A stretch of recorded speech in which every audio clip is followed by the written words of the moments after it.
Porta Mia Casa Mixing Teil 1. Ich zeige euch, wie ich den Track Porta Mia Casa von Enzo gemischt habe. Das fertige Projekt, der fertige Track ist auf Spotify und ich mache den Link in die Videobeschreibung, dass ihr den fertigen Track anhören könnt. Hören, ob ihr hört, was ich gemacht habe.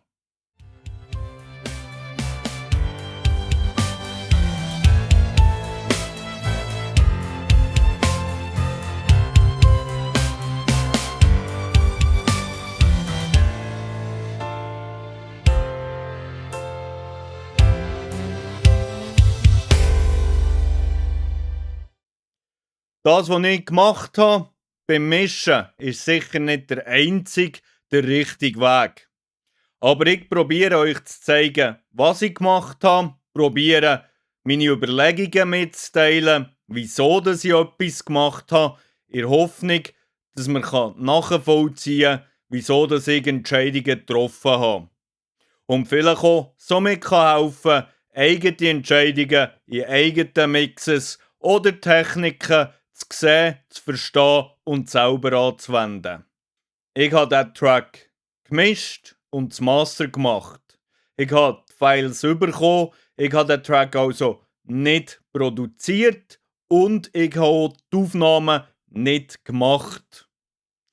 Wenn man so Spuren überkommt, hat es sicher Vorteile, aber auch Nachteile. Die Vorteile sind sicher, dass man die Files zum ersten Mal hört und darum noch sehr neutral einschätzen kann, was der Track braucht.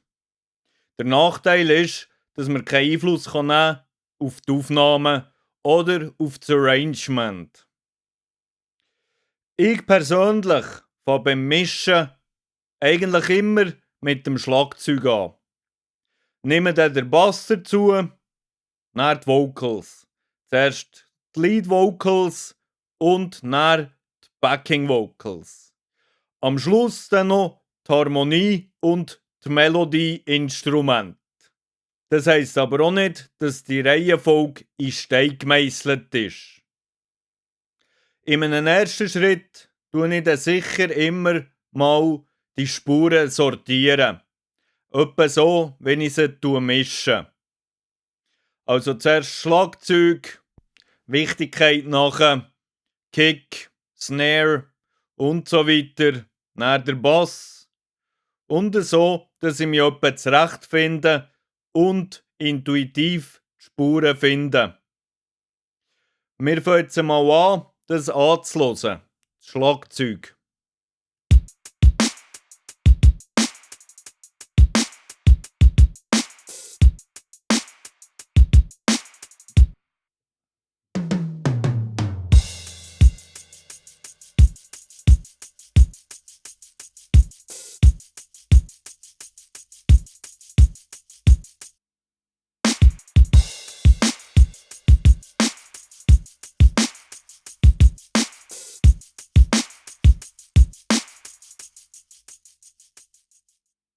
So haben die Files also getönt, wo ich sie bekommen habe.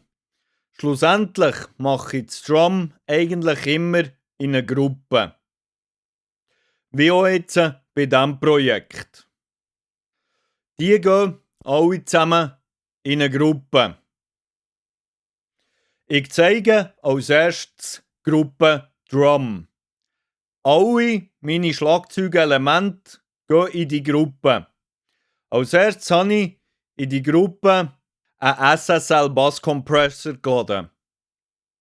Welche Ratio, welche, wo er macht, um das Drum etwas zusammenzukleben, so dass die einzelnen Elemente mehr als Einheit, als eins gelten.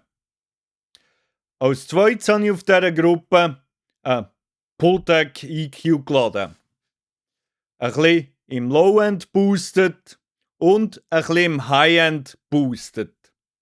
So, dass, gerade wie im Hip-Hop typisch, das Low-End-Kick etwas mehr unten drinnen atmet.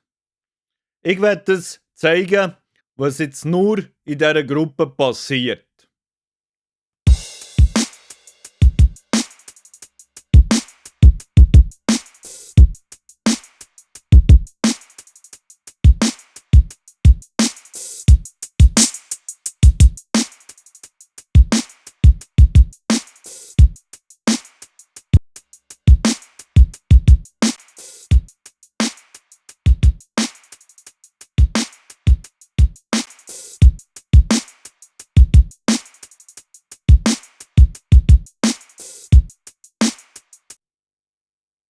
Ich denke, man kann hören, was die zwei Plugins auf der Drumgruppe machen.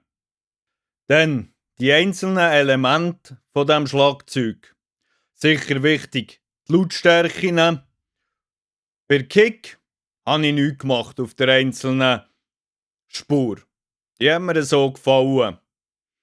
Bei der ersten Snare habe ich ein EQ gebraucht, für in den Präsenzen etwas abzusenken. So, dass mir die Snare nicht mit den Vocals kollidiert. Selbstverständlich habe ich das nicht gemacht, als ich das Drum als erstes gemischt habe, sondern später, als ich die Vocals dazu habe genommen habe, als ich gemerkt habe, dass die Frequenzen, die ich für die Vocals brauche, vor Snare streitig gemacht werden. Das ist das Schöne natürlich, dass man sich auch immer wieder zurückbewegen kann und Anpassungen machen bei Elementen, die man schon in den Fingern hatte. Die zweite Snare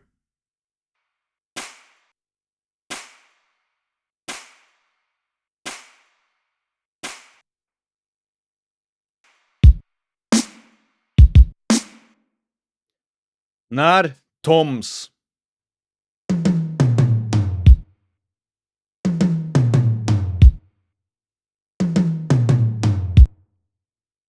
Toms sind mir zu düster. Und ich persönlich habe sehr gern viel Punch, viel Attack auf den Toms.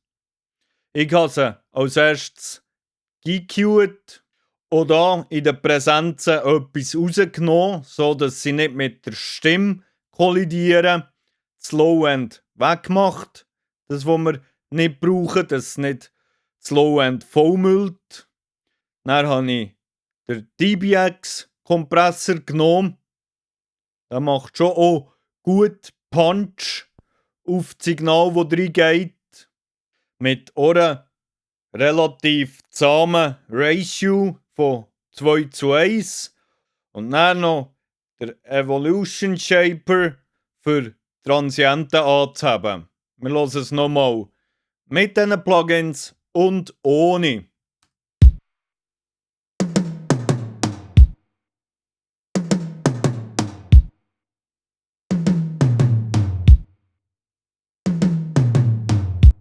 Ich denke, auch da kann man sehr gut hören, dass sie viel hauer werden, Toms.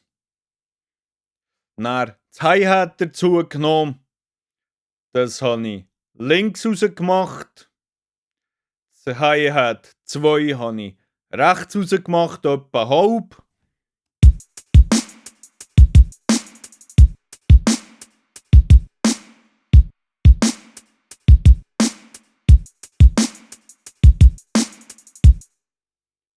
Dann kommt noch der Shaker dazu, den habe ich in der Mitte gelassen.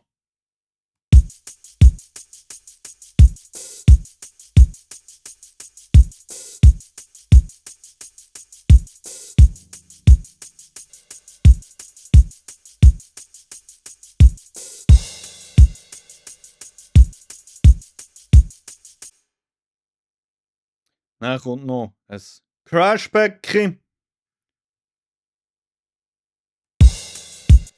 Bei dem habe ich auch Transienten etwas angehoben.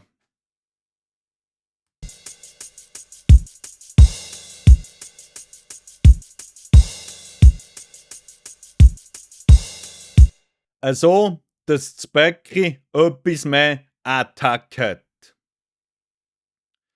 Wichtig noch, auch das Schlagzeug soll Raum, Reverb bekommen. Raum ist sehr wichtig zum Mischen.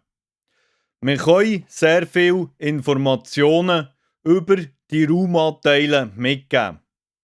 Wo spielt der Track? Wir können den Track zum Beispiel in einer Kathedrale oder aber auch in einem WC stattfinden und so am Zuhörer Informationen mitgeben, wo der Künstler spielt. Dazu kommt, dass wir mit Raum die verschiedenen Elemente auch etwas zueinander hören können. Sicher auch wichtig ist der Raum für die Teufelstaffelung, dass wir unsere Elemente vorne beim Zuhörer oder aber hinter entfernt vom Zuhörer platzieren können. Ich zeige jetzt das auch noch, was ich beim Drum gemacht habe. In den meisten Fällen habe ich einmal 2 Raumeffektspuren. Eine für Elemente, die vorne im Mix platziert werden, und eine für Elemente, die im Mix hinten platziert werden. Für das Schlagzeug habe ich alle Elemente, die Raum überkommen, auf den Kanal Front gesendet. Die Kick überkommt ganz klassisch keinen Raumanteil, weil das im Low-End alles zumüllen würde. Die Snare überkommt ganz klassisch Raumanteile. Ich tue den Unterschied mit Raum und ohne Raum einmal zeigen.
Ich denke, da hört man nur wenig, aber wenn das Schlagzeug etwas aufgeht, das Ganze etwas räumlich wird. Falls du Fragen hast oder für Tipps und Tricks, dann melde du dich bei mir.